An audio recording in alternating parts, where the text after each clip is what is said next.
இந்த பூமியிலே வாழ்கிறதால ஜனங்கள் எல்லா ஜனங்களும் இந்த உலகத்தினுடைய காரியங்களை அனுபவிப்பதற்காகவே இந்த பூமியிலே பிறந்திருக்கிறோம் என்றதான எண்ணத்தோடு வந்து வாழ்ந்து வருகிறார்கள். ஆனால் கர்த்தருடைய பிள்ளைகளாகிய நமக்கு ஆண்டவர் இயேசு சொல்லி இருக்கிறார், நீங்கள் இந்த பூமிக்குரியவர்கள் அல்ல, நீங்கள் இந்த பூமியிலே வாழும்படியாக உண்டாக்கப்பட்டவர்கள் அல்ல, உங்களுக்கான வாழ்க்கை இனிமேல் தான் என்ன செய்கிறது இருக்கிறது. இந்த புதிய வாழ்க்கையை ஆண்டவர் தரும்படியாக ஆண்டுடைய பிள்ளைகளுக்கு வாக்கு கொடுத்திருக்கிறார். கிறிஸ்தவ மார்க்கத்தினுடைய நம்பிக்கை முதலாவது இயேசுடைய பிறப்பு, இரண்டாவது இயேசு கிறிஸ்துடைய சிலுவை மரணம், மூன்றாவது இயேசு கிறிஸ்துடைய உயிர்த்தெழுதல், நான்காவது இயேசு கிறிஸ்து வந்து இந்த பூமியில வந்து அவருடைய பிள்ளைகளை அவரோடு கூட சேர்க்க போகிறார். இது ரொம்ப மகிழ்ச்சியான ஒரு காரியம். ஆண்டவர் இயேசு கிறிஸ்து இந்த பூமியிலே வரப்போகிறார் என்பது ரொம்ப மகிழ்ச்சியான காரியம். இதற்காக நிறைய தேவனுடைய பிள்ளைகள் ஜெபித்துக் கொண்டே இருக்கிறாங்க. ஆண்டவரே, நீங்கள் சீக்கிரமாக இந்த பூமியில வந்து என்ன செய்யுங்க, வாருங்கள் என்று சொல்லி ஜெபித்துக் கொண்டே இருக்கிறாங்க. ஏனென்றால் ஆண்டவர் இருந்ததான தேவனுடைய பிள்ளைகளுக்கு இந்த உலக வாழ்க்கையோட மறுமையுடைய வாழ்க்கை எத்தனை மடங்கு மேன்மையானது, ஆசீர்வாதமானது என்பது தெரிந்திருக்கிறபடினாலே நிறைய ஆண்டுடைய பிள்ளைகள் இன்றைக்கு ஆண்டவருடைய வருகைக்காக என்ன செய்து கொண்டிருக்கிறார்கள், ஜெபித்துக் கொண்டிருக்கிறார்கள். ஆண்டவருடைய வருகைக்காக ஜெபித்துக் கொண்டிருக்கிறதான எல்லா ஜனங்களுக்கும் ஒரு காரியம் வந்து தெரியும். ஆண்டவராக இயேசு கிறிஸ்து வர வேண்டுமானால் எருசலேமிலே வந்து சமாதானம் உண்டாக வேண்டும். எனவேதான் வேதத்தில் சொல்லப்பட்டிருக்கிறது, எருசலேமுடைய சமாதானத்திற்காக. எத்தனை பேர் எருசலேம் நினைக்கிறீங்களோ இஸ்ரேல் நினைக்கிறீங்களோ தெரியல. சபதி சாட்சி சொன்னாங்க, போனாலும் தான் எங்க போயிட்டு வந்திருக்காங்க, அவங்க ஃபேமிலியா போனாலும் தான் இஸ்ரேல் போயிட்டு வந்திருக்கிறாங்க. அவருடைய கணவன் மனைவியும் 10வது முறை போயிட்டு வந்திருக்கிறாங்க. ஒரு பாக்கியம் கர்த்தர் ஆசீர்வாதத்தை அவர்களுக்கு வந்து என்ன செய்திருக்கிறார், கொடுத்திருக்க. இதற்காக கர்த்தர் நாமத்தை சோதரிக்க இடத்துல அடிக்கடி அவங்க கேட்கறதான கேள்வி, உங்களுக்கு இஸ்ரேல் தேசம் வருவதற்கு விருப்பம் இல்லையா அப்படின்னு கேட்பாங்க. இதுக்கு ஆழத்துல ஒரு எண்ணம், எண்ண வேண்டியதற்கு மிஞ்சி வந்து என்ன செய்யக்கூடாது, எண்ணக்கூடாது ஒரு எண்ணம் அப்படி இருக்கு, உள்ள இதயத்துல இருக்கு. எனவே ஆண்டவர் நினைத்தா கட்டாயம் என்ன செய்யும், நம்முடைய சிந்தைக்கு மேலான காரியங்களை செய்யற விருப்பம் உண்டு. ஆனா அது ஒரு தீவிர விருப்பமாக இன்னும் என்ன செய்ய மாறல. அப்போ அந்த இஸ்ரவேலுடைய சமாதானத்திற்காக எத்தனை பேர் வேண்டிக் கொள்கிறீர்கள் தெரியல. நான் வந்து ஜெபிக்கிறேன். என்றாலும் எருசலேமில சமாதானம் உண்டானால்தான் தேவனுடைய ஆலயம் கட்டப்படும். தேவனுடைய ஆலயம் இடிக்கப்பட்டதாக இருக்கிறது. தேவனுடைய ஆலயம் கட்டப்படும் போதுதான் ஆண்டவராய் இயேசு கிறிஸ்து என்ன செய்வார், வருவார். என்றால் ஆண்டவராய் இயேசு கிறிஸ்து வந்த உடனே அந்தி கிறிஸ்துவனுடைய ஆளுகை தான். இந்த அந்தி கிறிஸ்து எங்கே அமர்ந்திருப்பான் என்று சொல்லி வேதத்தில் சொல்லப்பட்டிருக்கிறார், தேவனுடைய ஆலயத்தில வஞ்சகமாக போய் வந்து அமர்ந்திருப்பான்.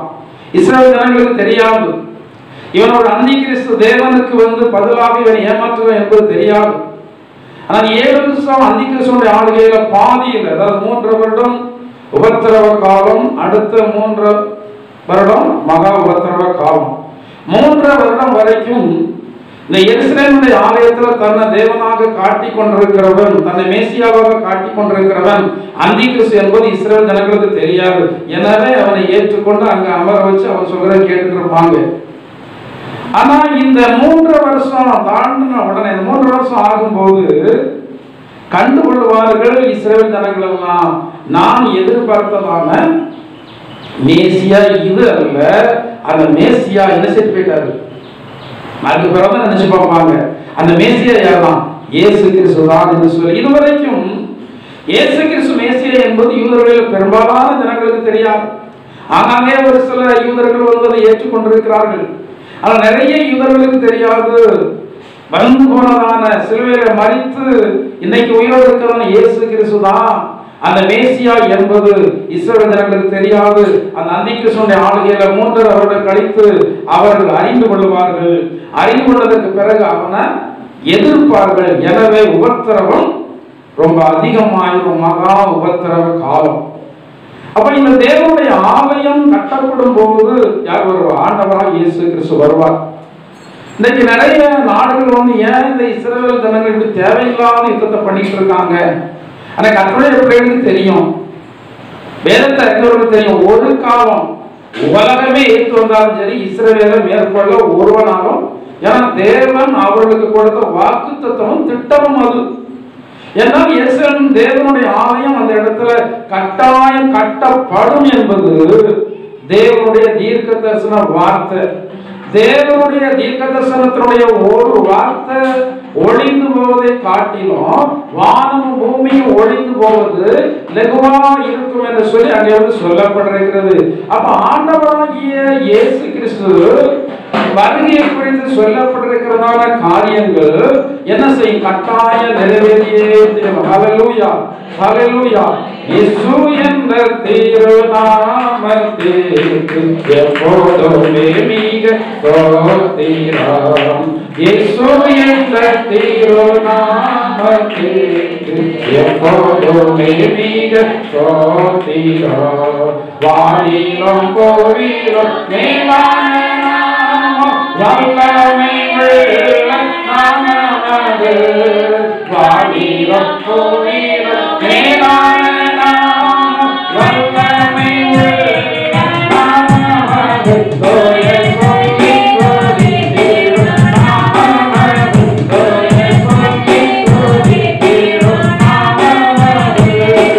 இயேசு என்ற திருநாமத்திற்கு எப்போதுமே மிக ஸ்தோத்திரம். இயேசு என்ற திருநாமத்திற்கு எப்போதுமே மிக ஸ்தோத்திரம். ஹல்லேலூயா, ஹல்லேலூயா. ஆண்டவராகிய இயேசு கிறிஸ்துவினுடைய வருகையை குறித்து சொல்லி இருக்கிறதான காரியங்கள் வேதத்துல சொல்லப்பட்டபடியே நடந்து தீரும். அதுல கொஞ்சம் கூட மாற்றம் வரவே வராது. ஏனென்றால் அது மனுஷனுடைய வார்த்தை அல்ல, அது யாருடைய வார்த்தை? தேவனுடைய வார்த்தை.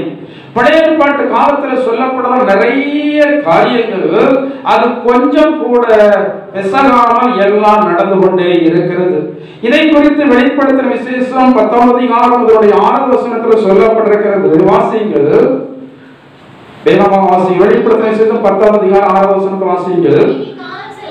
இனி காலம் செல்லாது, ஆனாலும்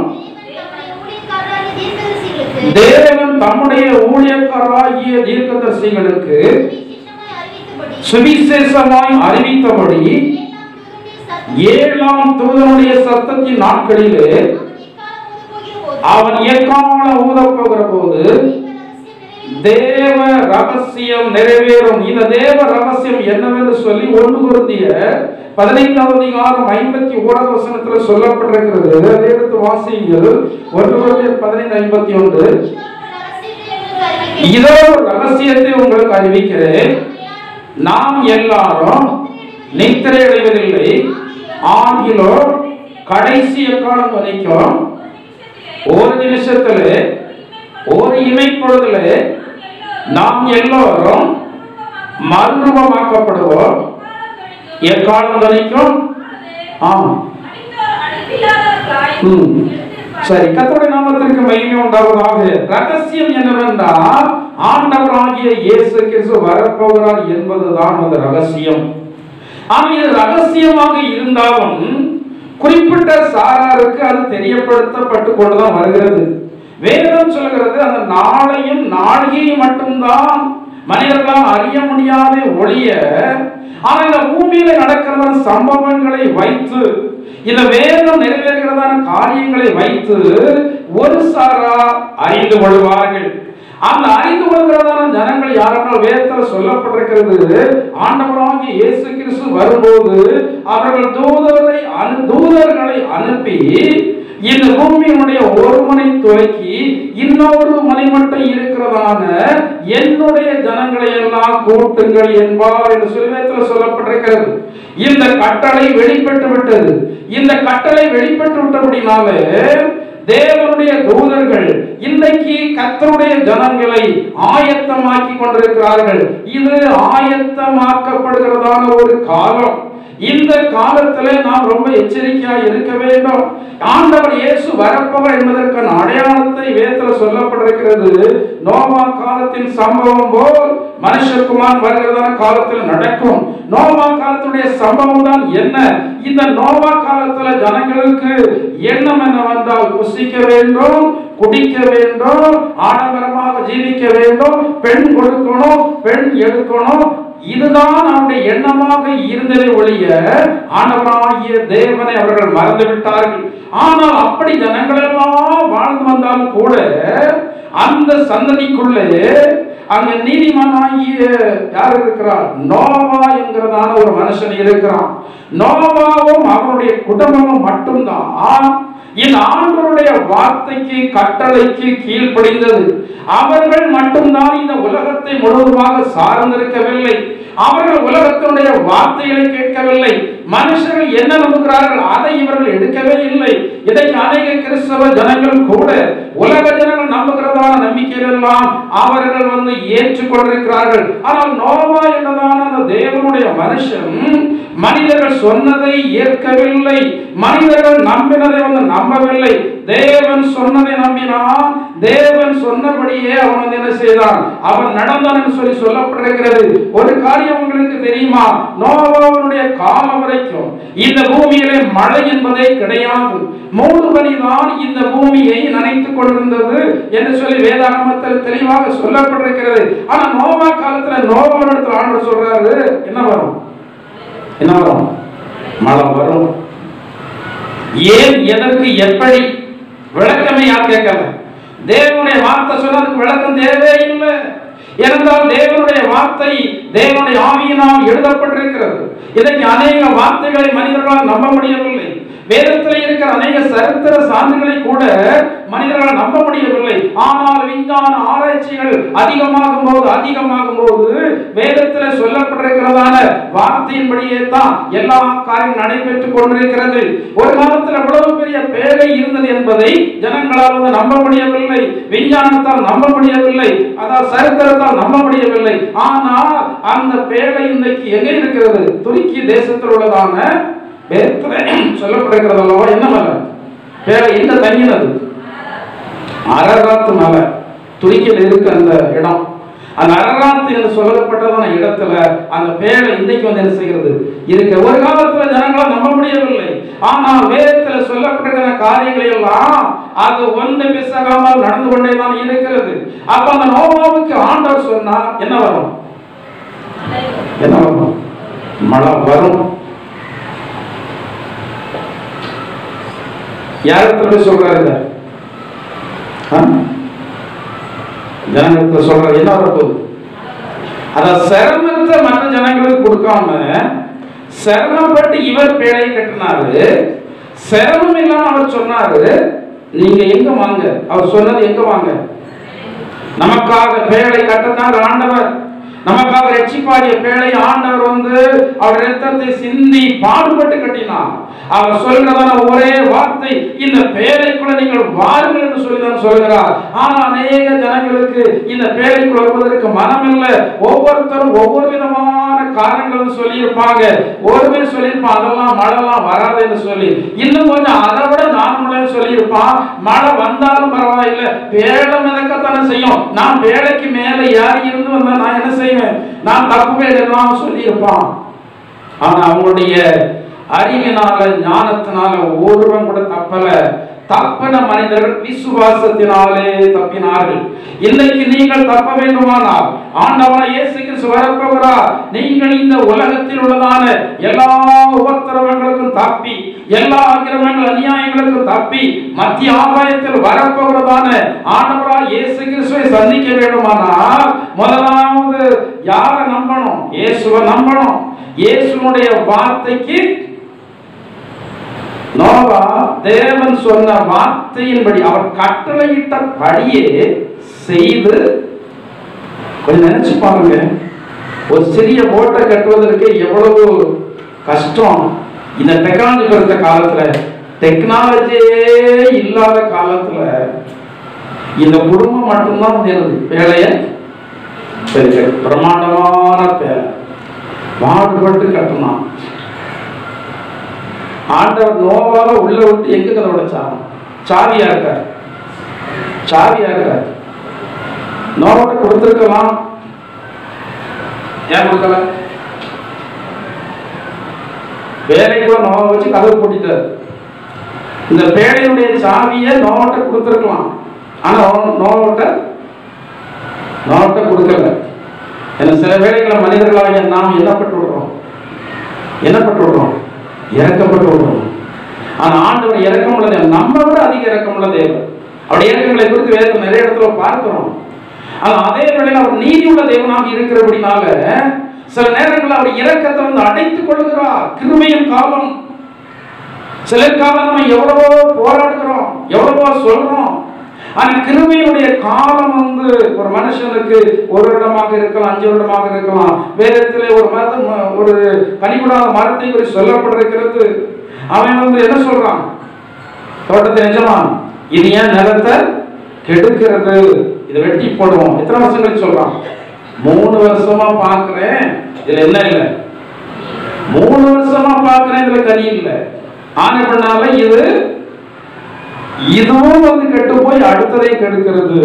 அதை வந்து என்ன செய்யணும்? அதற்கு அவன் என்ன சொல்றான்? வேலைக்காரன் என்ன சொல்றான்? எஜமானே, இது என்ன? ஏன் சொல்லியிருக்கலாமே, இன்னொரு 3 வருடம் கெட்டு சொல்லியிருக்கலாமே. டைம் என்பது ரொம்ப மிகவும் முக்கியமானது. அந்த டைம் வந்து ஆண்டவர் கொடுக்கிறாரு. இன்னைக்கு அநேக ஜனங்களுக்கு நம்ம பாடுபடுறோம், பிரயாசப்படுறோம். சில மனம் திரும்புவதற்கு நம்ம வந்து ஜெபம் பண்றோம், சில மனம் திரும்புவதற்கு எவ்வளவு பிரயாசப்படுறோம். ஆனா அவர்களுக்கான கிருபையினுடைய காலம் முடிந்து விட்டதானால் தேவன் கதவை வந்து அடைச்சிருவாரு. தேவன் கதவை அடைச்சா யாரும் என்ன திறக்க முடியாது. நோவா திறந்து ஒருவேளை அவனுடைய அண்ணனையோ தம்பியோ குடும்பத்தாரை யாரையும் உள்ளே விட்டுவிடக் கூடாது என்பதற்காகத்தான் அவர் இரக்கமுள்ள தேவனாக இருந்தாலும் சாவியை கையில் எடுத்து போயிட்டார். நோவா வேலைக்குள்ள பத்திரமா இருக்கிறான். நோவாவுடைய நல்ல குடும்பம். நோவா, நம்மளுடைய மனைவி, அடுத்த யாரு? 3 பிள்ளைங்க, அவர்களுடைய மனைவி. எத்தனை பேர் மொத்தம்? எவ்வளவு? 5. ரொம்ப ஆசிரியப்பட்ட குடும்பம். இன்னைக்கு தகப்பை மறந்துருக்கலாம், அவ்வளவு சங்கடமா இருக்கு. சில குடும்பங்கள்ல மனைவி மனம் திரும்பல, சில குடும்பத்துல சங்கடமா இருக்கு. சில குடும்பத்துல மனைவி மனம் திரும்பி இருக்கிறாங்க. யார் மனம் திரும்பல? கணவன் மனம் திரும்பல. குடும்பமா மனம் திரும்பி இருந்தா அதை போல ஒரு ஆசை. அதுக்கே நீங்க நின்று துதிக்கணும், படுத்து இருந்தா துதிக்கணும், போகும்போதெல்லாம் துதிக்கணும். ஆண்டவரே, என்னுடைய குடும்பத்தை இப்படி மனம் திரும்ப செய்தீங்களா? அது எவ்வளவு பெரிய ஒரு பொக்கிஷம் தெரியுமா?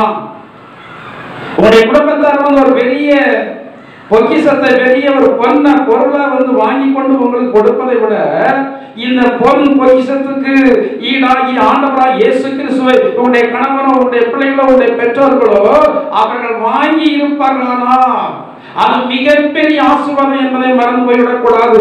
அதற்காகவே நீங்கள் ஆண்டவருடைய நாமத்தை அதிகமாக துதிக்க வேண்டும். இந்த நோவாவுடைய குடும்பம் முழுவதுமாக இந்த நோவாவுடைய வார்த்தையை கேட்டது. நோவா கர்த்தருடைய வார்த்தை வந்து கேட்டான். நோவா நம்பினதை நோவா மனைவி நம்பினான். நோவா நம்பினதை நோவாவுடைய பிள்ளைகள் நம்பினாங்க.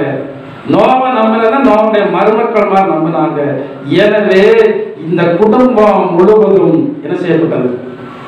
பாதுகாக்கப்பட்டது. வேற ஒரு மனுஷன் கூட இல்லை, எல்லாரும் வந்து அணைஞ்சிட்டாங்க. இந்த ரட்சிப்பாகிய பேரையும் ஆண்டவர் உண்டாக்கி வச்சுட்டாரு. அது எப்படி உண்டாக்குனார்? பாடுபட்டுதான் உண்டாக்குனாரு, பிரயாசப்பட்டுதான் உண்டாக்குனாரு. அவர் தன்னுடைய ஜீவனை வந்து மரணத்துல ஊற்றினா நம்முடைய ஜீவனை வந்து மீட்டெடுத்தார். அவர் சொல்றதான ஒரே காரியம் என்னவென்றால், நீங்க என்னை நம்புங்க, நான் சொல்றத. அவர் என்ன சொன்னார்?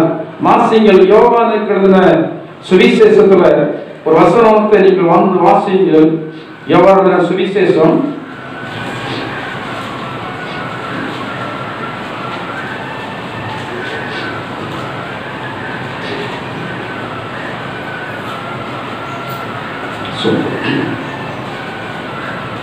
14வது வாசிங்க, 1வது வசனத்தை வாசிங்க. உங்கள் இருதயம் கலங்காதிருப்பதாக தேவனிடத்தில் விசுவாசமாய் இருங்கள், என்னிடத்தில் விசுவாசமாய் இருங்கள். என் பிதாவின் வீட்டில் அநேக வாசஸ்தலங்கள் உண்டு. அப்படி இராதிருந்தால் நான் உங்களுக்கு சொல்லி இருப்பேன், ஒரு ஸ்தலத்தை உங்களுக்காக ஆயத்தம் பண்ண போகிறேன். நான் போய் உங்களுக்காக ஸ்தலத்தை ஆயத்தம் பண்ணின பின்பு நான் இருக்கிற இடத்துல நீங்களும் இருக்கும்படி நான் மறுபடியும் வந்து உங்களை என்னிடத்தில் சேர்த்துக் கொள்வேன். விசுவாசம் என்ன? ஆண்டவரான இயேசு கிறிஸ்து சொல்கிறார், அவர்களுடைய அப்போஸ்தலர்களை பார்த்து சொல்கிறார், நான் போயிட்டு திரும்ப வந்து வருவேன், உங்களுக்காக ஒரு ஸ்தலத்தை ஆயத்தம் பண்ணிவிட்டு நான் வருவேன் என்கிறதால் வாக்குத்தத்தம் உண்மையானது. இதை என்ன செய்ய, இதை நம்புங்க. அப்போஸ்தலர் நடவடிக்கைகள் 1ஆம் அதிகாரம் என்று சொல்லி நினைக்கிறேன். அதுல தூதர் சொல்கிறார். இங்கே இயேசு நேரடியாக அப்போஸ்தலரை பார்த்து சொல்றதை நாம் வாசிக்கிறோம். இந்த அப்போஸ்தலர் நடவடிக்கைகளை நீங்கள் வாசித்து பார்க்கும்போது அங்கே 1ஆம் அதிகாரம் அதனுடைய 10-11 வாசிங்கள். அவர் போகிற போது அவர்கள் வானத்தை அண்ணாந்து பார்த்து கொண்டிருக்கையில் இதோ வெண்மையான வஸ்திரம் தரித்தவர்கள் 2 பேர் அவர்கள் அருகே நின்று, கலிலேயராகிய மனுஷரே, நீங்கள் ஏன் வானத்தை அண்ணாந்து பார்த்து இருக்கிறீர்கள்? உங்களிடத்திலிருந்து வானத்திற்கு எடுத்துக் கொள்ளப்பட்ட இந்த இயேசுவானவர் எப்படி உங்கள் கண்களுக்கு முன்பாக வானத்திற்கு எழுந்தருளி போனாரோ அப்படியே வருவார். ஹல்லேலூயா, ஹல்லேலூயா. இந்த நம்பிக்கையினாலதான் இன்னைக்கு அநேக கர்த்தருடைய பிள்ளை ஒண்ணுமே வேண்டாம் ஊழியத்தை செய்கிறோம். வேலையெல்லாம் விட்டு அநேகர் ஊழியத்தை செய்யறாங்க. அநேக விசுவாசிகளாக இருந்தாலும் தேவனுடைய ஊழியத்தில் அதிகமாக பணியாற்றுகிறார்கள். ஆத்துமாக்களை ஆதாயம் பண்ணுகிறார்கள். ஊழியத்தில் சபையினுடைய காரியங்களை அதிகமாக அவர் உதவியாக இருப்பதற்கான காரணம் என்ன? ஆண்டவரான இயேசு கிறிஸ்து வரப்போகிறார். அவர் சீக்கிரமாய் வரப்போகிறார். இதோ சீக்கிரமாய் வருகிறேன். அவனுடைய கிரியைகளின்படி நான் அவனவனுக்கும் அளிக்கும் பலன் என்னோடு கூட என்ன செய்கிறது வருகிறது. நீங்கள் ஆண்டவருக்காக வாழ்ந்த வாழ்க்கைக்கான நன்மைகள் எல்லாம் பிரதிபலன் எல்லாம் கொடுக்கிறதான காலம் மிக மிக சமீபத்தில் இருக்கிறது. மிக மிக சமீபத்தில் இருக்கிறது. இவ்வளவு வேகமாக இந்த இஸ்ரவேல் தேசத்தை ஆளுகை செய்கிற பிரதம மந்திரி இந்த யுத்தத்தை நடத்துவதற்கான காரணம் என்ன? உலகமே இழுத்து கொண்டிருக்கிறது. நிறுத்து, நீ சண்டை போடாதுன்னு சொல்லிக் கொண்டிருக்கிறாங்க.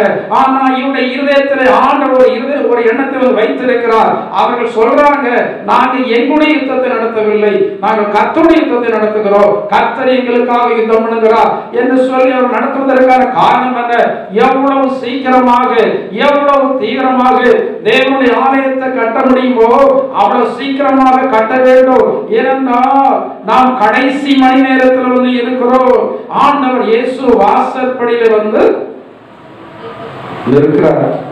காலை வைக்கணும், காலம் பூமியில் வைக்கணும், அவ்வளவுதான். அப்படி வந்த உடனே என்ன நடக்கும்? இந்த பூமியில நிறைய பேர் உயிரோடு இருக்கிறவங்க, நிறைய பேர் காணாமல் என்ன செய்வாங்க? எத்தனை பேர் காணாம போக போறீங்க? எத்தனை பேர் காணாம போகிறத விரும்புறீங்களா? இந்த ஜெனரேஷன்ல யார் வருவா? ஏன்னா அதுக்கான காலங்களாம் ரொம்ப நெருங்கி வந்துட்டு. எதனால காணணும்? நாளையும் குறிச்சவங்க எல்லாம் ஏமாத்துட்டாங்க. ஆனா அவருடைய மனவாட்டிகள் என்று சொல்லி ஒரு கூட்டம் இங்க இருக்கு. கிறிஸ்தவர்கள் எல்லாம் போக மாட்டாங்க. எந்த ஆவிக்குரிய சபையா இருக்கட்டும், அதை பற்றி பேச்சு இல்லை. எல்லா சபைகளிலும் யார் இருக்கிற? மனவாட்டி என்பவர்கள் எல்லா பரலோகத்திலே இருக்கிறார்கள். அந்த சபை ஒரே சபை தான், கிறிஸ்துவின் சரீரமாகிய சபை. வேற டினாமினேஷனே கிடையாது. பரலோகத்துக்கு போகிறதான சபை, பரலோகத்துக்கு போகிறதான சபை கிறிஸ்துவின் சரீரமாகிய சபை. அந்த கிறிஸ்துவனுடைய சரீரமாகிய சபை என்பது அகில உலகத்திலே இருக்கிறதான இந்த மணவாட்டியினுடைய அனுபவத்தை பெற்றதான கர்த்தருடைய பிள்ளைகளுடைய கூட்டமைப்பு தான் கிறிஸ்துவின் சரீரமாகிய சபை. அந்த மணவாட்டிகளுக்கு தெரியும் சில அடையாளங்களின் மூலமாக கடைசி நாட்கள் இப்படி எல்லாம் நடக்கும் சொல்லி இருக்கிறது. எனவே நாம் ஜாக்கிரதைப்பட வேண்டும், எச்சரிக்கைப்பட வேண்டும் என்று சொல்லி இவர்கள் எண்ணுகிறது மட்டுமல்ல, தேவனுடைய தூதன் இவர்களை துரிதப்படுத்துகிறார். எவ்விதமாக அழிவு சோதம் குமாராவுக்கு வரும்போது இவன் தாமதித்த போது தூதன் இவர்களை துரிதப்படுத்தி கரத்தை பிடித்து வெளியே கொண்டு வந்தாரோ, அதே போல மணவாட்டி ஸ்தானத்தில் அழைக்கப்பட்டதான தேவனுடைய பிள்ளைகளை தேவன் அவருடைய தூதர்களை அனுப்பி துரிதப்படுத்தி கரத்தை பிடித்து உலகத்தை விட்டு, சாத்தானை விட்டு, குடும்பத்தை விட்டு, உறவுகளை விட்டு, எல்லாவற்றை விட்டு பிரித்து எடுத்து ஆண்டவருக்காக வாழ்ந்தவர்களாக மாற்றுவார்.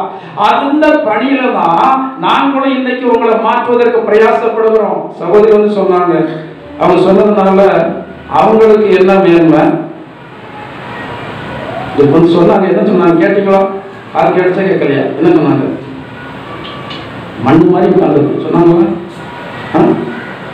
நீங்க யாரு? மண்ணாயதான் ஜீவனோட மண்ணு. ஆனா கட்ட மண் மாதிரி அப்படியே நானும் பார்த்துட்டு இருக்கேன். நான் அடிக்கடி சொல்கிற ஒரு காரியம் அன்னைக்கு ஸ்டேஜுக்கு சொல்றேன். கனிவிருச்சம் வருகிற வரைக்கும் முள்ளு மரம் கட்டின ஆண்டு உங்களை விட்டுருக்காரு. நீங்க முள்ளு மரம் சீக்கிரத்தில் கனிவிருச்சமா மாறலையா, ஜீவ விருட்சத்துடைய கனிகள் உள்ள வரும், முள்ளு எல்லாம் என்ன செய்யப்படும்? கட்டு கட்டாயம் ஆண்டு அகற்றுவார். சபை என்பது யாருடையது? கர்த்தருடையது. நீங்கள் சீக்கிரத்தில் ஒரு கனிவிருட்சமாக மாறணும். நீங்கள் முள்ளுகளாக இருப்பதை ஆண்டு விரும்புவதே இல்லை. தரிசு காட்டுல சரி ஒண்ணுமே இல்ல, நாலு முள்ளாக வளர்ந்து இருக்க அப்படின்னா கொஞ்சம் பச்சையா இருக்க, சரி அதை லேச கழிச்சு விட, கொஞ்சம் பச்சையா இருக்கட்டும், நம்ம அடுத்த மரம் வைக்கிற வரைக்கும் அதாவது கொஞ்சம் பச்சையா இருக்கட்டும் கழிச்சு விடுற மாதிரி தான் உங்களை விட்டு வச்சிருக்கு. ஆனா நீங்க சீக்கிரத்துல என்ன விருட்சம் மாறணும்? கனி விருட்சமாக மாறணும். 3 வருஷம் போயிட்டு இன்னும் எத்தனை வருஷம் தான்? அந்த 1 வருஷம் என்பது எவ்வளவு காலம் என்பது தெரியாது. ஒருவேளை 1 வாரமா இருக்கலாம், ஒருவேளை 1 மாசமாக இருக்கலாம். அந்த மாற்றினுடைய காலம், அந்த கிருபையினுடைய காலம் முடிந்து விட்டதானால் அதற்கு பிறகு உங்களால் ஒண்ணுமே செய்ய. இந்த வாலிபேசில் இருக்கிறவங்க ஒரு எண்ணம் என்ன தெரியுமா? 5 வருஷம் இது அப்ப பார்த்துக்கலாம், இப்போ நான் என் மனசு போய் ஜீவிப்பேன், ஆண்டு சொல்றதை கேட்க மாட்டேன், வேதம் சொல்றதை கேட்க மாட்டேன், ஊழியர்கள் சொல்றதை கேட்க மாட்டேன், பெற்றோர் சொல்றதை கேட்க மாட்டேன், வேதத்தை வாசிக்க மாட்டேன், சபையில் ஒழுங்கா வர மாட்டேன், ஊழிய காரியங்களை பங்கெடுக்க மாட்டேன். எனக்கு இன்னும் என்ன இருக்கு? எனக்கு இன்னும் என்ன இருக்கு? சட்டு போட்டுன்னு எல்லாம் முடிஞ்சிடும். எப்போ முடியுதுன்னு செய்தி பார்த்துருப்பீங்க. 54 வயதில் ஒரு பிரபலியமான ஒரு நபர் மரணித்து போனாங்க. நினைச்சே பார்க்கல. 2 மாசம் நோய் கண்டுபிடிக்கப்பட்ட 2 மாசத்துல ஆளு கணேசன் கேள்விப்பட்டிருப்பீங்க, படிச்சவங்களுக்கு தெரியும். 54 வயசு தான். எத்தனை வயசு? பணத்துக்கு குறையில்லை, மதிப்புக்கு குறையில்லை, கணத்துக்கு குறையில்லை. பதிவு போடுறாங்க, வாழ்ந்த ஒரு நாள் கூட நிம்மதியாக வாழ்ந்த நாளே அவங்க தகப்பனார் பெரிய ஐபிஎஸ் ஆபீசர், அவருடைய அம்மா எம்எல்ஏ, அவருடைய அம்மா எம்எல்ஏ, அவருடைய கணவர் ஐபிஎஸ் ஆபீசர், இவங்க IAS plus doctor, doctor plus IAS. ஏகப்பட்டதான நிர்வாகத்தில் அவங்க பணியாற்றி இருக்கிறாங்க. எந்தெந்த நிர்வாகத்திலும் பணியாற்றாங்களோ அத்தனை நிர்வாகத்திலையும் ஃபர்ஸ்ட் கிளாஸ் தான்.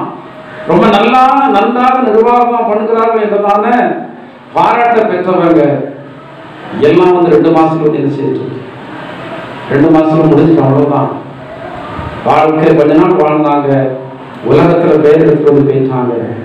ஆனா நம்ம உலகத்துல பேர் எடுக்காவிட்டாலும், உலகத்துல நம்ம கனத்துக்குரியவர்களா இல்லாவிட்டாலும், ஆண்டவர் இயேசு அத்தனை கோடி ஜனங்கள் இருக்கிற அந்த இடத்துல நம்மளை விட்டு ஆண்டவர் என்ன செய்வார்?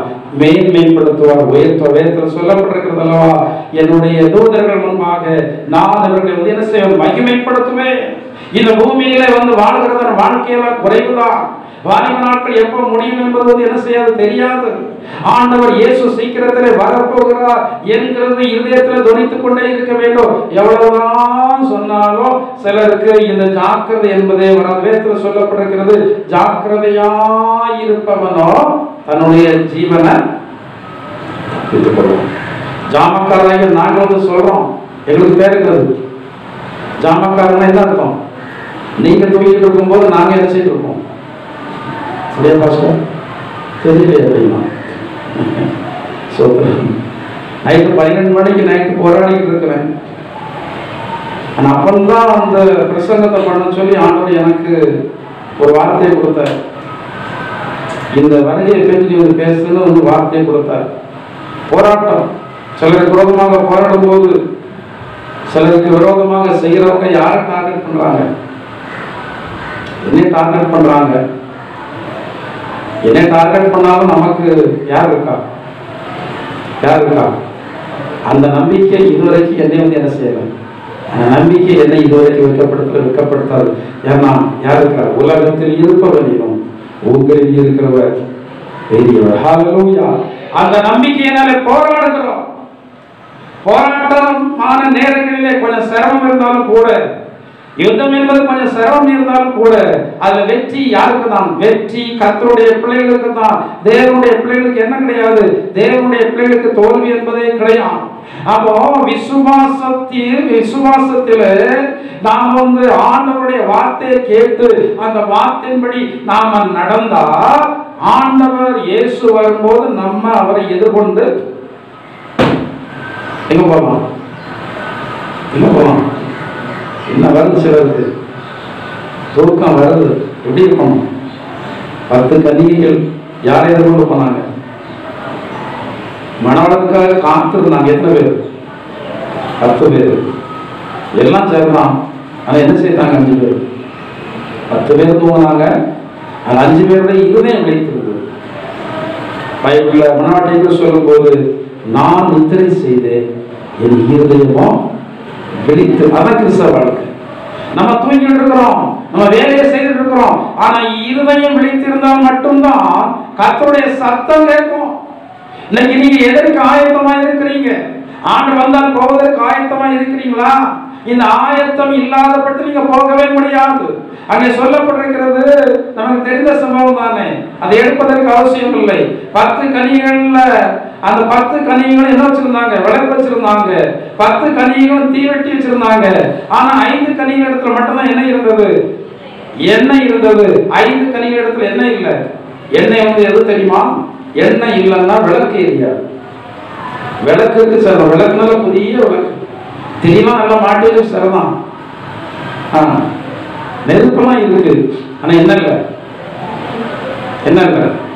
என்ன எண்ணெய் இல்லைன்னா விளக்கு வெளிச்சம். வெளிச்சம் என்னது தெரிஞ்சு சொல்லு. வெளிச்சம் என்னது? இவ்விதமாய் மனுஷர் உங்கள் நற்கிரிகளை கண்டு உங்கள் வெளிச்சம் அவர்கள் முன்பாக பிரகாசிக்க கடவுது. வெளிச்சம் என்பது என்ன? நாம் ஆண்டவருக்காக செயல்படுகிறதான செயல்பாடுகள் தான். எவ்வளவோ ஜெபிக்கிறீங்க, ஆண்டவருக்காக செயல்பட முடியல. எவ்வளவு விரும்புறீங்க, ஆண்டவருக்காக செயல்பட முடியல. என்ன காரணம்? ஆண்டவருக்காக செயல்பட வேண்டுமானால் பரிசுத்த ஆவியாகிய அந்த எண்ணெய் உங்களுக்குள் இருக்க வேண்டும். எதற்காக பரிசுத்த ஆவியை பெரும்படியாக நாங்கள் என்ன செய்கிறோம்? போதிக்கிறோம். எதற்காக நாங்கள் முக்கியத்துவப்படுத்துகிறோம்? வேதத்தில் சொல்லி இருக்கிறது, இயேசு கிறிஸ்து அவர் உயிரோடு இருக்கும் போது இந்த சீசர்கள் நினைச்சாங்க இயேசு சாகவே மாட்டார், இவர் தான் தெய்வம், இவர் நம்ம அவர்களோடு கூட வச்சுக்கிடுவாரு, நமக்கு மரணம் இல்லைன்னு சொல்லி நினைச்சாங்க. இப்படி நினைத்து இருக்கிற நேரத்தில் தான் யார் மரிச்சிட்டாங்க? இயேசு மரிச்சிட்டார். இந்த பேரு இயேசுவால் தெரிந்து கொள்ளப்பட்டவன் தான். இந்த இயேசுவை அங்க அரண்மனை கொண்டு போறாங்க. அவரை விசாரணை செய்ய முடியாது, சிலுவையில் கொலை செய்ய விசாரணை செய்ய முடியாது கொண்டு போறாங்க. இந்த பேதுருவை பார்த்து ஒரு நபர் சொல்றாங்க, இவனும் அவனோடு இருந்தவன். அப்ப இவன் என்ன சொல்றான் தெரியுமா? எனக்கு அவனெல்லாம் யாரும் தெரியாது, எனக்கு அவனெல்லாம் என்ன செய்தான்? மறுதளிச்சிட்டான். ஆனா இயேசு அவனையும் எத்தனையோ பேர் நான் நினைப்பேன் எவ்வளவு ஆண்டவர் மன்னிக்கிறார். ஆண்டவரை தேடுறாங்க, ஆண்டவர் பெருசு நினைக்கிறாங்க, இருக்கிற கோயிலுமே நினைக்கிறாங்க. மன்னிக்கிறார்கள் ஆண்டவர். நம்மள மாதிரி ஒரு மனுஷன் மண்டையில தட்டி ஓடுற வரைய வர அனுப்பானல்ல. ஆனா அதையும் என்ன செய்யற நினைக்கிறேன் அன்னைக்கு அவருடைய நீடிய பொறுமையை எதிர்க்கணும், ரட்சிப்புன்னு எண்ணம். திரும்ப அதிலே நிலைச்சிருக்கான்னு நினைச்சிடக்கூடாது. அவர் நீடிய பொறுமையா இருக்கு, நம்ம ரட்சிக்கப்படணும். நம்ம என்ன திரும்பணும், நம்ம என்ன திரும்பணும், மனம் திரும்பணும். ஆண்டவர் மிக நீடிய பொறுமையுள்ளவராக இருக்கிறார். நாம மனுஷனை நேசிக்கிறோம், மனுஷன் மேல் அன்புள்ளவர்களாக இருக்கிறோம் என்பதற்காக, மனுஷனை பிரியப்படுத்துவதற்காக நிற்கக்கூடாத இடத்துல போய் நிற்கிறோம், போகக்கூடாத இடத்துக்கு போகிறோம். யாரை பிரியப்படுத்துவதற்கு? வேதம் சொல்கிறது மனுஷரையா தேவனையா? மனுஷரை பிரியப்படுத்தி நாம் இதுவரை கண்டதான் என்ன? முக்கியமான வேளையில மனுஷனா உதவி செய்யறான், ஐயோ பாவம், அவ்வளவுதான் சொல்ல முடியும். முக்கியமான வேதம் சொல்றது அல்லவா, இக்கட்டில் உதவி செய்யும் மனுஷனுடைய உதவி விருதா, தேவனாலே பராக்கிரமம் செய்வோம். ஆண்டவர் ஒருவர் தான் எப்போது உங்களோடு இருக்கிறவர். அவரையே மகிமைப்படுத்துங்க, அவருக்காகவே வாழுங்க, அவரை துக்கப்படுத்திடவே கூடாது. ஆண்டவர் இயேசு மன்னிக்கிறவர். அந்த பேதுரு மறுதலிச்சுட்டு போயிட்டான். எதுக்கு பயந்து? உயிருக்கு பயந்து. நம்மளையும் அடிச்சு கொண்டுருவாங்க. இயேசு கிறிஸ்து உயிரோடு எழுந்ததற்கு பிறகு மேல்வீட்டறையில சுமார் 120 பேர் வந்து என்ன செய்தாங்க, வேலை இல்லாமல் உட்கார்ந்து இருந்தாங்க. அவங்க 120 பேர் ஜெபத்திலும் வேண்டுதலிலும் உறுதியாக தரித்திருந்தார். ஒரு முடிவோடு இருந்தாங்க. அவங்க என்ன முடிவு? ஆண்டவர் சொல்லி இருந்தார், நீங்கள் பிதாவுடைய வாக்குத்தத்தம் நிறைவேறும் வரைக்கும் எருசலேமில் வந்து காத்திருங்க. ஏன் அப்படி சொல்லி இருந்தார் என்றால், இந்த பரிசுத்த ஆவியானவரை இவர்கள் பெற்றுக் கொண்டிருந்தால்தான் அந்த தெய்வத்தினுடைய சக்தியை இவர்கள் பெறுவார்கள். இன்னைக்கு ஆண்டவருடைய பிள்ளைகளை பார்த்தா பேய் பயப்படுது. என்னத்துல பரிசுத்தாவியானவர் இருக்கிறாரு. அந்த பரிசுத்தாவியானவர் தான் தெய்வம். அந்த பரிசுத்தாவியானவர் தான் இயேசு. பிதாவாக இருந்ததான தெய்வம் குமாரனாக இயேசுவாக வெளிப்பட்டு நம்முடைய பாவங்களுக்காக மரித்து உயிரோடு எழுந்து இன்றைக்கு அவர் பரிசுத்த ஆவியாகத்தான் இருக்கிறார். ஒரே தெய்வம் இன்றைக்கு அவர் பரிசுத்த ஆவியாக வந்து இருக்கிறார். என்றைக்கு வந்து இந்த அப்போஸ்தலர்கள் எல்லாம் பரிசுத்த ஆவியை பெற்றுக் கொண்டார்களோ அன்னைக்கு இந்த பேதுரு பரிசுத்த ஆவியை பெற்றார். அந்த பேதுரு பரிசுத்த ஆவியை பெற்றபடினாலே அந்த பேதுரு கடைசில தான் சிலுவையில் அடித்து கொலை செய்யப்படுவதற்கு தன்னை முதல்ல ஜீவனுக்கு பயந்து அவர் மறுதலிச்சான். நான் பரிசுத்த ஆவியை பெற்றதற்கு பிறகு இவனுக்குள்ள ஒரு மகா பெரிய வேலை வந்துச்சு. ஏன் நீங்க மண்ணு மாதிரி இருக்கீங்க? என்ன பெறல? என்ன பெறல? பெறல. ஏன் பரிசுத்த ஆவி கிடைக்கலையா? சொல்லுங்க, ஏன் பெறல? ஏன் பெறல? அதுதான் சொல்லுங்க. ஏன் பரிசுத்த ஆவி பெறல? பெறல பாஸ்டர். மாத்தி மாத்தி நான் கேட்டா பெறல பாஸ்டர், பெறல பாஸ்டர். வேதம் சொல்லுது கடைசி நாட்களிலே நான் மாம்சமான யாவோட மீது என்னுடைய ஆவிய. ஒரு காலத்துல பெந்தேகோஸ்தலர்களுக்கு மட்டும்தான் எழுதி கொடுக்கப்பட்ட பரிசுத்த ஆவி நம்பப்பட்டது. ஆனா இன்னைக்கு ரோமன் கத்தோலிக்க மார்க்கத்துல இருக்கிறவங்க கூட எதை பெற்றிருக்கிறாங்க? பரிசுத்த ஆவி பெற்றிருக்கிறாங்க. அது கர்த்தருடைய தீர்க்கதரிசன வார்த்தை. கடைசி நாட்களிலே நான் மாம்சமான யாவர் மீதும் என்னுடைய ஆவியை ஊற்றுவேன். ஏன் அந்த சொல்லில் பரிசுத்த ஆவி ஊற்றப்படுகிறது என்றால், கடைசி நாட்கள் என்னதான அடையாளத்தை மனமாட்டி அறிந்து கொள்ள வேண்டும் என்பதற்காக அந்த பரிசுத்த ஆவியானவர் எல்லாருக்கும் அருளப்படுகிறார். பாவிக்கு கொடுக்கப்படுவார், ஆண் கொடுக்கப்படுவார். பாவிக்கும் பரிசுத்த ஆவி கொடுக்கப்படுவார். இத பாவி பரிசுத்த ஆவியை பெற்றதற்கு பிறகு அவன் யாரா மாறிடுறான்? யாரா மாறினான்? உண்மை என்னன்னா, பரிசுத்த ஆவியை பெறாம ஒரு மனுஷனால் பரிசுத்தமாக வாழவே முடியாது. அதற்கான பலனை கொடுக்கிற பரிசுத்த ஆவியானவர் தான். இன்னைக்கு ஏன் உங்களால் பாவத்திலிருந்து விடுதலை அடைய முடியவில்லை? அநேக விதமான பாவ பழக்க வழக்கங்கள், அநேகரை கெடுக்கிறதான வார்த்தைகள், அநேக ஜனங்களுடைய நிம்மதியை கெடுக்கிறது, சமாதானத்தை கெடுக்கிறது. இதெல்லாம் பாவம் தான். நான் அடிக்கடி உங்களுக்கு சொல்கிறேன், பாவம் என்றால் என்ன? வேதம் சொல்கிறது நியாய பிரமாணத்தை மீறுவது பாவம் என்று சொல்லி. நியாய பிரமாணம் என்றால் என்ன? மனிதர்களுக்கு விரோதமாக ஒரு மனிதன் தவறு செய்யக்கூடாது என்பதற்காக இயற்றப்பட்டதுதான் நியாய பிரமாணம்.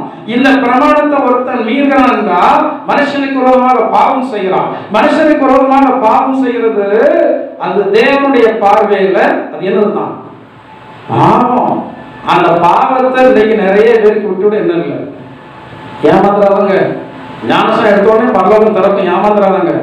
பார்க்கலாம், ஞானசனம் எடுத்தவங்க நிறைய பேர் எங்க கிடப்பாங்க, நரகத்துல கிடப்பாங்க. இந்த உலகத்துல அதாவது கிறிஸ்டினா ஏஞ்சலி நினைக்கிறேன் ஒரு சகோதரி, அந்த சகோதரி ஆண்டவர் வந்து ஆவியில் எடுத்துட்டு போனார்.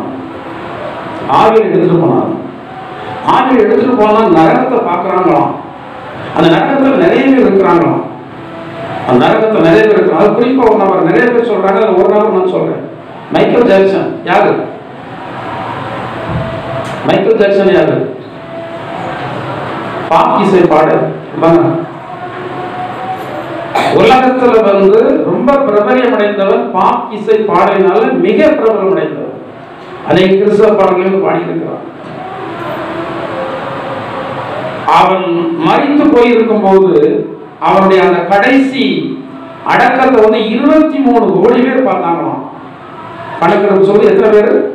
23 கோடி பேர் பார்த்தாங்களாம். அவ்வளவு உலகத்துல பிரபலியம் அடைந்தவன். அவன் நரகத்துல வேதனைப்பட்டு இருக்கிறானா. அவன் அங்கிருந்து சொல்றானா, என் பாடலை வந்து யாரை பாடலான்னு சொல்லுங்க, என் பாடலை இசைக்காதுன்னு சொல்லுங்க. யாராயும் அந்த பாடல் அங்க பாட எனக்கு இங்க பிரச்சனை வந்து என்ன செய்யுது, கூடுதல் அக்கினியுடைய உக்கிரம் அதிகமா இருக்கு, எனக்கு வேதனை அதிகமா இருக்கு அப்படின்னு அங்கிருந்து சத்தம்ன்றானா. அந்த கிறிஸ்டினா ஏஞ்சலின் வந்து என்ன செய்யறாங்க, சொல்றாங்க. இதே மாதிரி நிறைய பேர் வந்து சொல்றாங்க. ஒரு நபர் தான் சொல்லி இருக்கிற, இந்த உலகத்துல பிரபலம் அடைந்திருந்ததால அநேக ஜனங்கள் எங்க போறாங்க. நீங்க ஏமாந்துறாங்க. இருக்கிற நிலையில நீங்க நம்பிட்டு இருந்தீங்கன்னா நீங்க யாரை ஏமாத்திட்டு இருக்கிறீங்க? உங்களை ஏமாத்திட்டு இருக்கிறீங்க. இதற்காக நேரத்தை தந்திருக்கிறார். நேரம் இதற்காக ஆண்டுடைய பிள்ளைகள் வேலை செய்யணும். வேலை செய்யறதான நேரத்தில் 4 பேர் ஆதாயம் பண்ணணும், 4 பேர் மனம் திரும்புவதற்காக ஜெபம் பண்ணணும். பண்றீங்களா? யூடியூப் எல்லாம் பாக்குறீங்களே. நான் யூடியூப் எல்லாம் பார்க்கும்போது சிலர் பார்த்து எனக்கு ரொம்ப தாக்கம். என்ன, ரதிமீனா அப்படின்னு ஒரு லேடி, நான் சொல்லிட்டே இருக்கேன், எனக்கு கிரகிக்கவே முடியல. ரதிமீனா பேர் வந்து ரதிமீனா. பெந்தேகோஸ்து குடும்பத்தில் பிறந்தவளாம். எங்க பிறந்தவன்? பெந்தேகோஸ்து குடும்பத்தில் பிறந்தவளாம். விக்கிரகத்துக்கு போய் நின்றுட்டு இதுதான் என்னுடைய அப்பான்னு சொல்லிக்கிறேன். வேற பேட்டி வேற கொடுக்கா பார்க்கிறேன். அவ்வளவு பேர் வந்து பார்க்கறாங்க. ஆண்டவரே, எவ்வளவு பேர் இதால வந்து பாதிக்கப்படுவாங்க. என்ன தரணும்? மனம் தரணும்.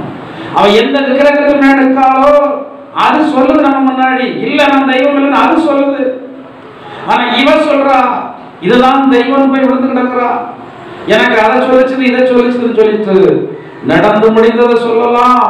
நடக்க போறத கரெக்டா யாருக்கு மட்டும்தான் தெரியும், ஆண்டவருக்கு மட்டும்தான் தெரியும். சிலர் நடந்ததை சொன்னோடனே ஆடி போயிடுறாங்க. நடந்ததை ஜாதகம் சொல்லுது, நடந்ததை ஜோசியம் சொல்லுது, நடந்ததை குறி சொல்றவன் சொல்றான், நடந்ததை சில ஆவிகள் சொல்லுது. நடக்க போகிறது என்ன? நடக்க போறத கரெக்டா சொல்லுகிறதா? ஆண்டவர் ஒருவருக்கு தான் எதிர்காலத்தை குறித்து தெரியும். சாத்தானுக்கு எதிர்காலத்தை குறித்து தெரியாது. ஏனென்றால் சில வேளைகளில் எதிர்காலத்தினுடைய காரியங்களை கூட ஆண்டவர் வந்து என்ன செய்கிறார், மாற்றி அமைக்கிறார். நினிவே பட்டணம் அழிக்கப்பட இருந்தது. ஆனால் ஆண்டவர் அதை மாற்றி அமைத்து அவர்களுக்கு ஒரு கிருபையை கொடுத்து அவர்களுக்கு தண்டனை என்ன செய்தார், நீக்கி போட்டார். ஆண்டவர் தான் எதிர்காலத்தை மாற்றக்கூடியதான ஒரு தேவன். எதிர்காலத்தினுடைய காரியங்களை எல்லாம் அறிந்தவர். அப்போ இப்படிப்பட்டதான ஜனங்களுக்காக ஜெபம் பண்றீங்களா? எவ்வளவு நேரம் தர்றாரு ஆண்டவர்? நேரம் இருக்கிறாரு இல்லையா? அவ்வளவு நேரத்தில் என்ன செய்றீங்க? ஊழியம் வந்து பாஸ்டுக்கு மட்டும் முடியாதா? ஆறுடைய ஊழியம் பாஸ்டுக்கு புரியுது. ஆனா வேற நிறைய ஊழியம் இருக்கிறதே. ஊழியத்தை செய்றீங்களா? சபையில் ஒரு பாய் போடுறது கூட ஒரு ஊழியம் தான். ஒரு சபையை துடைக்கிறது கூட ஒரு ஊழியம் தான். வருகிறதான விசுவாசிகளை பராமரிக்கிறது கூட ஊழியம் தான். 2 வார்த்தை ஆண்டு செய்த நன்மைகளை சொல்கிறது கூட ஒரு ஊழியம் தான். 4 பேருக்கு நீங்கள் உதவி செய்கிறது கூட ஊழியம் தான். ஏனென்றால் நீங்கள் செய்கிற உதவியின் மூலமாக அநேக ஜனங்கள் யாருடைய சேர்க்கப்படுகிறார்கள்? கிறிஸ்துவனுடைய சேர்க்கப்படுகிறார்கள். அன்புக்கு மிஞ்சின சக்தி இந்த பூமியில இது ஒண்ணுமே இல்லை. அந்த அன்பு தேவனிடத்தில் இருக்கிறது. அந்த அன்பு உங்களிடத்தில் இருந்தால் அந்த அன்பின் நிமித்தமாக நீங்க ஜனங்களுக்கு என்ன செய்வீங்க? நன்மை செய்ய முடியுதா? சுயநலம் குடும்பம் இருக்கு, சரி, நல்லதுதான். குடும்பத்தை நம்ம புறந்தள்ள முடியாது. ஏனென்றால் நம்மளோட உறவுகள் அவங்க வச்சிருக்கிறாங்க.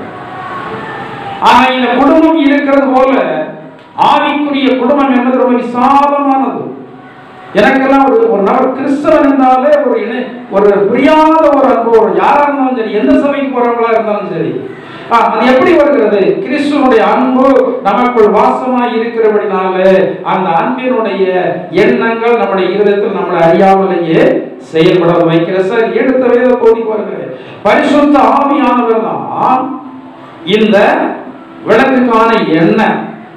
5 கன்னிகைகள்ல 10 கன்னிகைகள் 5 பேருக்கு விளக்கு எண்ணெய் தீவட்டி இருந்தது. ஆனா 5 பேருக்கு எண்ணெய் இல்ல, விளக்கும் தீவட்டி மட்டும் இருந்தது. சத்தம் கேட்குது. யார் வரா?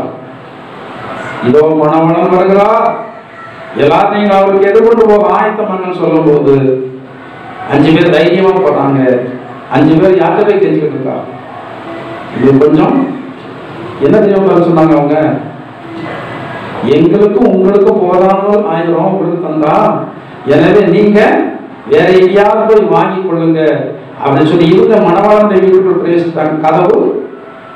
கதவு எத்தனை நாள் இருக்கும் இயேசுடைய வருது? எத்தனை நாள் நடக்கும் இயேசுடைய வருது?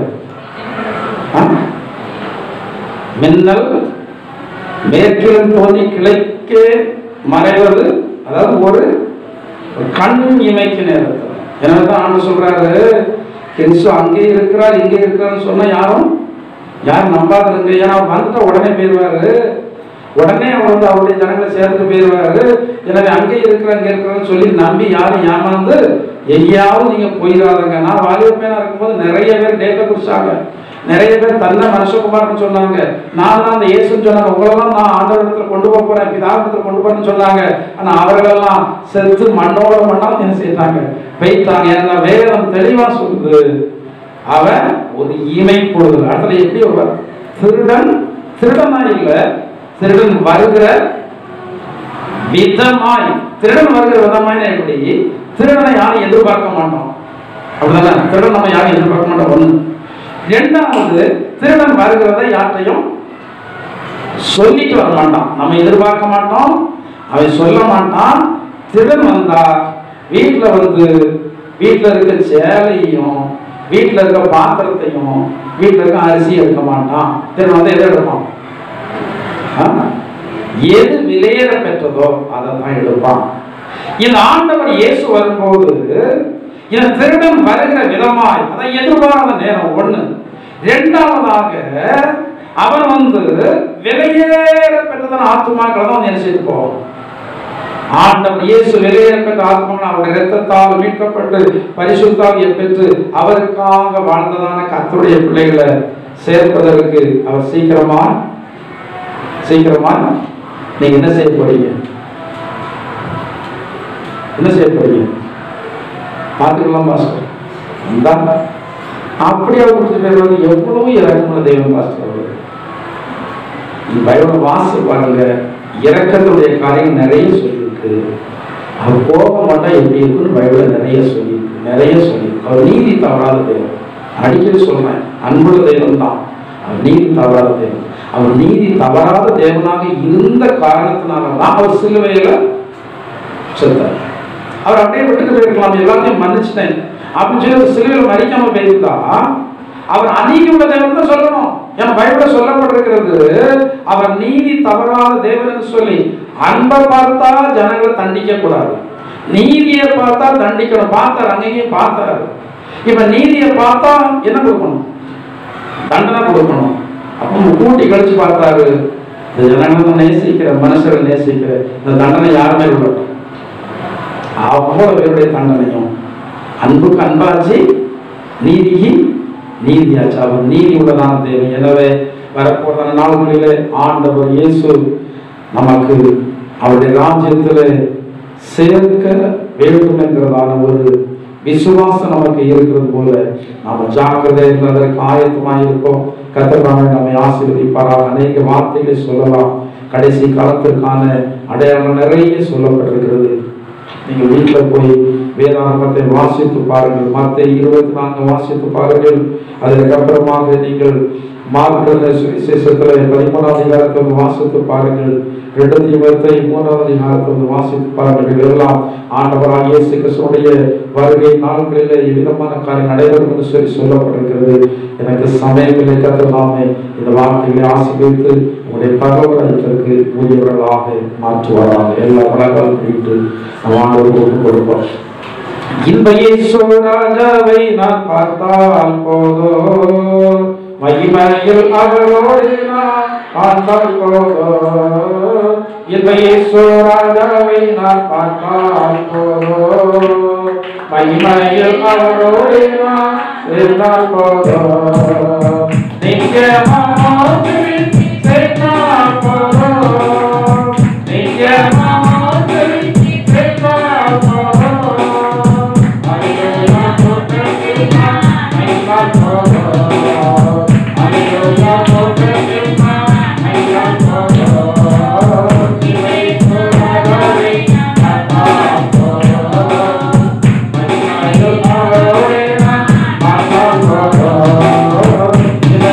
Oh,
எங்களுடைய துக்கங்கள் எல்லாவற்றையும் மாற்ற வரப்போகிறவரே, உங்க ராஜ்யத்தில் நித்திய ராஜ்யத்தில் சேர்க்க வரப்போகிற ராஜாதி ராஜாவாய் இயேசுவே, நாங்கள் துதிக்கிறோம், மகிமைப்படுத்துகிறோம். ஹல்லேலூயா.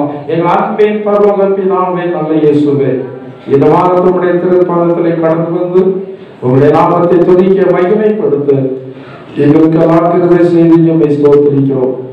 எங்கள் துதி ஸ்தோத்திரங்களை ஏற்றுக்கொண்ட மேல் ஆசீர்வதித்தீங்களே ஸ்தோத்திரிக்கிறோம். ஆண்டவரே, கர்த்தர் எங்களுக்கு தந்த வார்த்தைக்காக ஸ்தோத்திரம். இனி காலம் செல்லாது தேவனுடைய ரகசியமாகிய இயேசு கிறிஸ்துவுடைய இரண்டாம் வருகை சீக்கிரத்தில் நிகழப்போகிறது. ஆண்டவரே, இதை குறித்ததான வார்த்தைகளை நாங்கள் சற்று ஆழமாய் அறிந்து கொள்ள எங்களுக்கு உதவி செய்தீர்மை ஸ்தோத்திரிக்கிறோம். இந்த வார்த்தைகளை கேட்டுக்கொண்டதான உடைய பிள்ளைகளை எல்லாம் நீங்கள் ஆயத்தமாக்குங்க, பரிசுத்த ஆவியானவரை ஆயத்தமாக்குங்க. ஒவ்வொருவருக்காக நியமித்ததான தூதர்களை கொண்டு உடைய பிள்ளைகளை நீங்கள் ஆயத்தமாக்க வேண்டுமாறு ஜெபிக்கிறோம். ஆண்டவரே, கேட்ட சத்தியத்தின்படி நடக்கத்தக்கதாக பரிசுத்த ஆவியானவருடைய அனுகிரகத்தை உடைய பிள்ளைகளை நீங்கள் கொடுக்க வேண்டுமாறு ஜெபிக்கிறோம். எப்படியாயும் நாங்கள் வருகையிலே பங்கு பெற வேண்டும்.